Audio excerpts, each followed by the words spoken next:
You have more than you needed 5 years ago, and you are still waiting to feel like it is enough. That gap between what you have and what you feel, that is the thing worth examining. Welcome to the Stoic Compass. I am EPICTETUS, and today I am joined by Carl Jung and LAOZI. Today we are examining, can you be both wealthy and genuinely happy, or does one undermine the other? Let us be precise about what we are actually asking. The question is not whether money is evil. Anyone who tells you money is the problem has never gone without it. The question is whether the accumulation of it, the pursuit, the protection, the constant measuring, whether that process does something to a person that cannot be undone. And my answer is, it depends entirely on what you believe the money is for. If you believe it gives you security, you will never have enough of it. If you believe it gives you freedom, you will spend your freedom managing it. The moment wealth becomes something you need in order to feel safe, it stops being a tool and becomes a master. You are no longer the one who owns it. It owns you. I would not disagree with the conclusion, but I think the diagnosis is incomplete. You are describing the symptom, the man who cannot stop accumulating, without asking what is underneath it. In my experience, the drive to acquire beyond any rational need is almost never really about security or freedom in any straightforward sense. It is compensation. Something was missing early on, not necessarily money itself, but the feeling of being enough, of being safe, of being seen. The wealth becomes a kind of monument the ego builds to itself, a way of saying to the world, I am substantial. I cannot be dismissed. The tragedy is that no amount of substance in the external world can fill an internal void. The monument gets taller and the man inside it gets smaller. You are both describing what happens when someone mistakes having for being. That is the real confusion here. The man who needs to accumulate is not wrong about wanting to feel secure. That is natural. He is wrong about what produces security. He is looking outward for something that only exists inward. And the more he accumulates, the further he moves from the only place the thing he actually wants could be found. I'm not saying wealth is bad. I'm saying the chase has a direction built into it, and that direction moves away from contentment, not toward it. That is fine as far as it goes, but it does not help anyone. You can tell a man he is looking in the wrong direction. He will nod and keep walking the same way. What actually helps is asking him what he's willing to give up, not as a spiritual exercise, as a practical test. What happens if the income drops? What happens if the house gets smaller? Does the man still know who he is? Because if his sense of self depends on the size of his accounts, then the accounts are not supplementing his life. They have become his life. And that is not a psychology problem or a Tao problem. That is a judgment problem. He has made a bad judgment about what matters, and he has not tested that judgment against anything real. The judgment, though, is not made consciously. That is what you keep skipping over. You say make a better judgment, but the man who is compensating for an early wound does not know that is what he is doing. He genuinely believes he is being prudent. He genuinely believes he wants freedom or security. The shadow, what he cannot see in himself, is running the operation. He's not driving, he just thinks he is. Until you drag the actual motivation into the light, the judgment you are asking him to correct is invisible to him. You cannot improve what you cannot see. There is something both of you are circling without landing on. You are assuming that the problem is always pathological, that wealth corrupts, or that the drive for it conceals a wound. But some people hold wealth the way water holds itself in a bowl. They have it, they use it, it does not define them, and when it changes shape, they change with it without distress. They are not free of desire, they are not enlightened. They have simply not built their identity around the amount. Those people exist. The question is what they are doing differently, not whether they are psychologically unusual. They are doing one thing differently, and it is the only thing that matters. They have drawn a clear line between what is theirs and what is not. What is yours? Your judgment, your choices, your response to circumstances. What is not yours? The market, the economy, other people's decisions, the fire that takes the building. The wealthy person who remains genuinely free has actually decided, not just said, that the money is on the wrong side of the line. It is external. It is useful. It is not him. The moment that decision is genuine and not just philosophical decoration, wealth stops being dangerous. But how does a person arrive at that genuinely? That is what I am asking. You make it sound like a decision you can simply make, and perhaps a handful of people can. But for most, the attachment runs much deeper than will can reach. The man who lost his father's approval at 9 years old, who has been building monuments ever since, you cannot simply tell him to decide differently. The unconscious does not respond to orders, it responds to being seen. The work is not deciding to hold wealth loosely. The work is understanding what in you has been holding it so tightly that your knuckles are white. Once you see that, really see it, the grip sometimes releases on its own. Sometimes, and sometimes it does not. There is a point at which all of this analysis becomes its own kind of obstruction. You excavate the wound, you understand the compensation, you trace the pattern back to childhood, and you are still gripping the same thing, just with better vocabulary for it. Understanding is not the same as freedom. I have seen men who understood their suffering completely and suffered completely anyway. The letting go is not a product of understanding. It precedes understanding, or it follows it, but it is not caused by it. You cannot think your way into open hands. Now you are both useful and dangerous. Useful because you are right that understanding alone changes nothing. Dangerous because you can use that idea to avoid the moment of actual decision. At some point, and I do not care what wound preceded it, I do not care what archetype is running the show.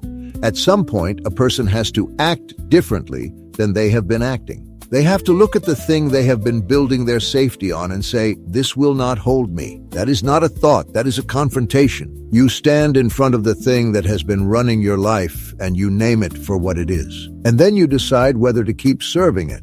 I do not disagree that the confrontation must happen. I would call it meeting the shadow, the moment when what was unconscious becomes conscious, when the hidden driver is finally seen. But I want to be careful about what EPICTETUS is suggesting when he says, decide. The psyche is not a board meeting where one part of you can simply overrule the others. When someone has been using wealth as a proxy for worth for 30 years, the confrontation is not a single moment. It is a long conversation with a part of yourself that is terrified. That part deserves to be heard, not simply voted down. What changes is not the strength of the will. What changes is the relationship between the conscious self and the thing it has been running from.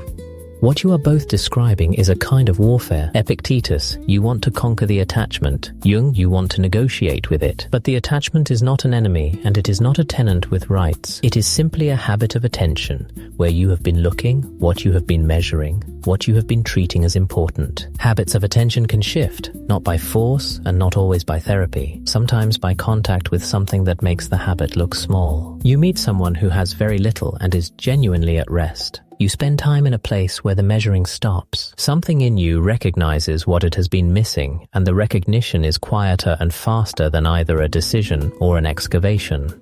That is a beautiful observation, and it would be useful if people could arrange it on demand. They cannot. You cannot schedule the moment of recognition. What you can do is build the practice that makes you harder to fool. Test your assumptions before life tests them for you. Before the wealth changes, ask yourself what you are actually afraid of, not in the abstract.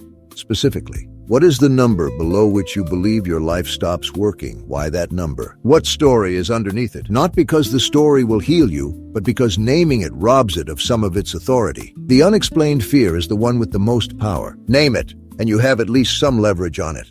I want to push on that because I think there is real insight in it, and also a real risk. When you ask someone to name their fear, you are asking the ego to examine itself. The ego is not a reliable narrator. It will often give you the presentable story. I am afraid of instability. I am afraid of failing my family, rather than the real one, which might be, I am afraid of being seen as nothing. Or, I am afraid that without this I am exactly as small as I always felt. The real fear is the one the ego will not volunteer. It takes something more than honest self-questioning to reach it. It sometimes takes crisis. It sometimes takes a dream. It sometimes takes sitting with a person who reflects something back to you that you cannot see yourself. Or it takes stopping, which is something almost no one does. The pursuit fills all available space. When you are always acquiring, always protecting, always optimizing, the thing you might notice in the silence never gets a chance to surface. This is not a mystical observation, it is practical. If the room is always loud, you will never hear the quieter thing. The question is not whether you are wealthy enough, or attached enough, or wounded enough. The question is whether you have ever actually stopped long enough to find out what is underneath the noise you have been making. And most people know, if they are honest, that they have not. They have been too busy to stop, or too afraid of what they would find if they did. That is not a Taoist problem or a psychological problem. That is cowardice dressed up as productivity. You are using the busyness to avoid the question, and the question will wait. It is patient, but you will not be, not forever. Perhaps the real test is not whether a man can hold his wealth lightly in good times. Most people can perform detachment when nothing is at stake. The test is what happens when the wealth actually threatens to disappear. Does the man discover that he always knew who he was without it? Or does he discover that he never knew at all, and that the identity he thought he had built was the money wearing a mask? And if he discovers that, if the mask comes off and there is nothing he recognizes underneath, that is not the end. That is, in fact, the beginning. Most people never get that far. They manage the portfolio, protect the image, stay busy enough that the question never quite surfaces. The ones who lose something large and find themselves standing in the wreckage, those people sometimes find out what they are made of in a way the comfortable never do. Not because suffering is good, but because it removes the scaffolding. What is left when the scaffolding comes down, that is who you actually are. Then the only thing left to say is this: do not wait for the wreckage. The test is available right now. You do not have to lose anything to find out what you are without it. You just have to be honest for 5 minutes. That is harder than most people expect. You have heard 3 angles on the same question. Now hear what is beneath all of them.